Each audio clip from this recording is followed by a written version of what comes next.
Hello, YouTube. Just came back from Mecca.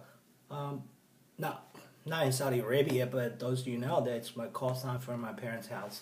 I mean, my dad just went to China, so mom's home alone. So I went back to spend a few days with her. And hey, if my parents' house is Mecca, does that mean that my place is going to be Medina? Well, leave your comment section below if you suggest that, because so far my call sign for my own place is the base. So oftentimes I would tell my girl that I'll be like RTB and ETA in 30 mics. I like to talk that way. As RTB is return to base, estimate time of arrival in 30 minutes. RTB, ETA in 30 mics. That's just me. I mean, once you get through that stuff, it'll be easier. All right, today's topic is actually going to be... Actually, it's been occupying my mind for some times. It's because I've been dating this Christian girls for the past 2 months or so. So yeah, so it's been on my mind the whole time. It's just today's topic is going to be how to date a Christian if you ain't one.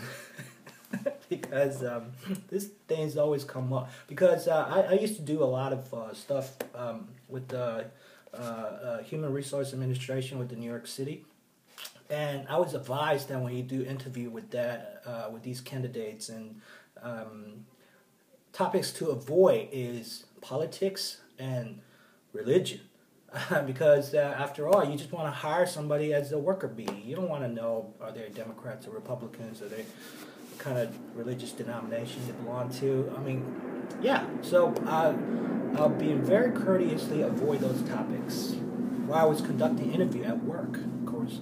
But then, on the other hand, when you are dating, then these kind of stuff will inevitably come up.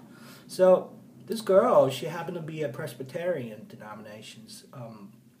Yeah, of course, Presbyterian. So I'm like, oh, I know a lot of Methodists or Lutherans or Baptists. Doesn't mean that we can't talk, right? So of course, Presbyterians, in Chinese, 长老会. But anyway, I'm just saying that I'm just trying to make some observations. I mean, people are first and foremost they're human beings, so they're Homo sapiens sapiens. I mean, you got to categorize them in that way. I mean, even though they believe that they're made by God, but first and foremost they're human beings. So they're still human beings that even though they have their faith in the scripture, but their asses still belong to this mundane world. So so it doesn't mean that we can't talk. Of course, we'll carry on a very spirited and casual conversation as always, and that she found me very enjoyable and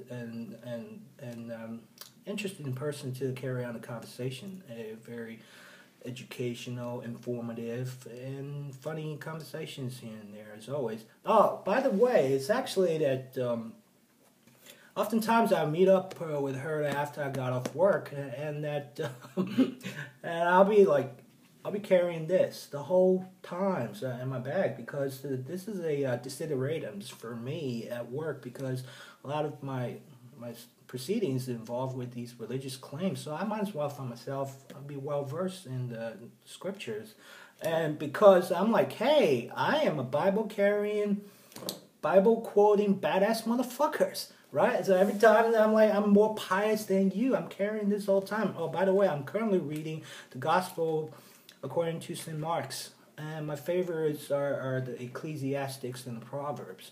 And every time I'm saying these kind of stuff, she's always marveled about the fact. And she tried to spread the gospel to me. Actually, I even went to the church once with her.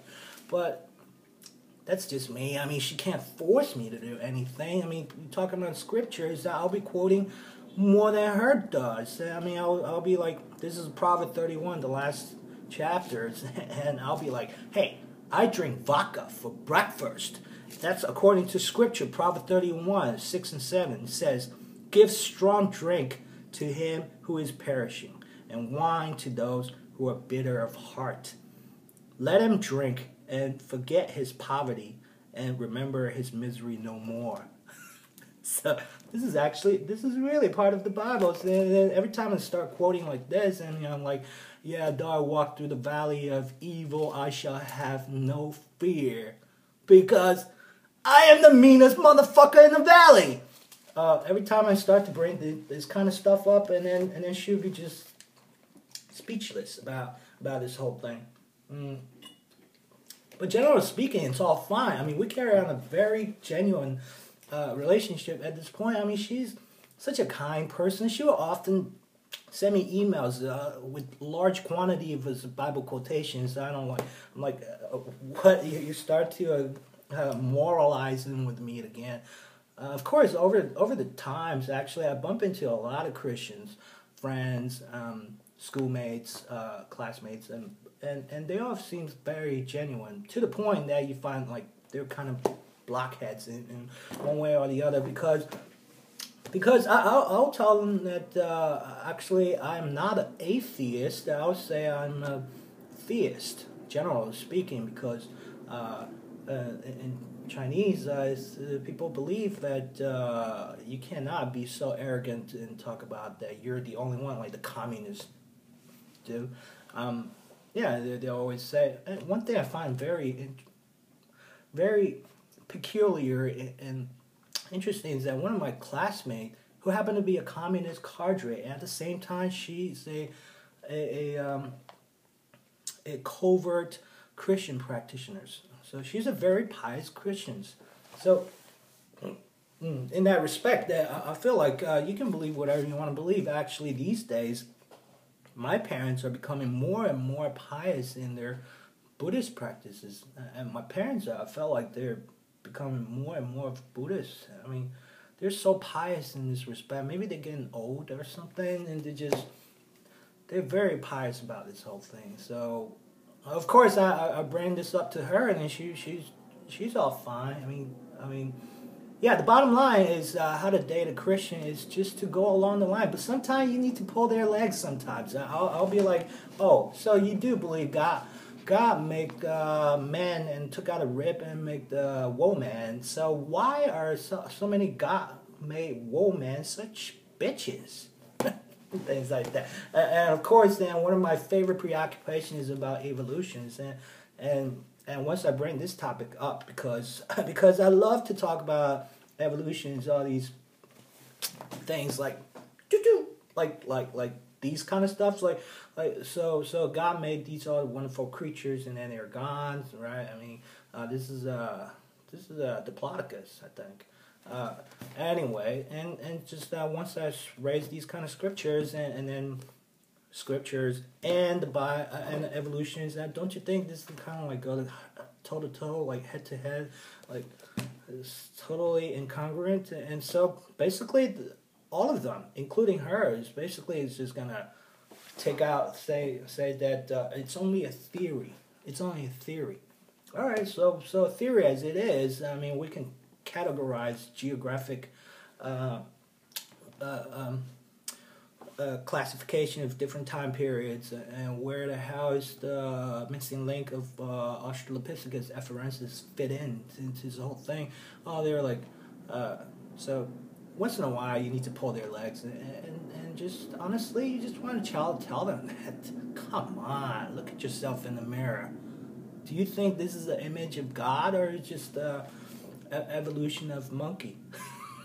So every time they do that, of course, but overall it's all fine. So all you guys out there, if you want to enjoy dating Christians, go ahead and have a blast. And actually, Christian human beings too. So we're gonna have a good time as well. I mean, there's nowhere in the scripture says thou cannot drink, right? So I have a good time, have a drink with them, and I honestly have a good time. But once they start to pull this gospel on me and pulling me to the church, now I'll be like, oh, I still want to maintain my bohemian lifestyles and still quoting Bibles at the same time.